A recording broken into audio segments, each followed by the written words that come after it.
El brindar este tipo de ayuda es una actividad que al día realizan miles de mujeres en la Ciudad de México y por eso el gobierno de la capital las apoya con distintas acciones. Conozcamos cuáles son.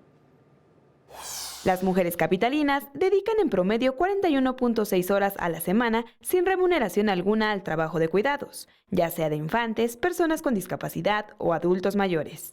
Esto se traduce a jornadas dobles para quienes cuentan con algún empleo. Es por eso que el gobierno capitalino trabaja para que las mujeres, quienes han perdido diversas oportunidades de desarrollo, tengan ejercicio pleno de sus derechos. Una nueva cultura entre las familias, el Estado, el sector privado, todos para lograr el cuidado de las personas y lograr que las mujeres no sigan cargando con esta gran responsabilidad que es un asunto de Estado. Se trata del diseño de un sistema de cuidados en el cual desde hace tiempo el gobierno capitalino trabaja con diversos programas como Médico en tu Casa, que se traslada hasta el lugar donde el adulto mayor necesita la atención. También están las cooperativas Ciudad de México, que brindan cuidado de personas mayores o con discapacidad, así como el programa de Servicio Saludarte en escuelas públicas. Hoy tenemos 100 escuelas de Saludarte, que son escuelas de tiempo completo. Necesitaríamos tener más escuelas, eso implica una inversión, más escuelas de Saludarte para que los niños salgan a las 6 de la tarde ya comidos,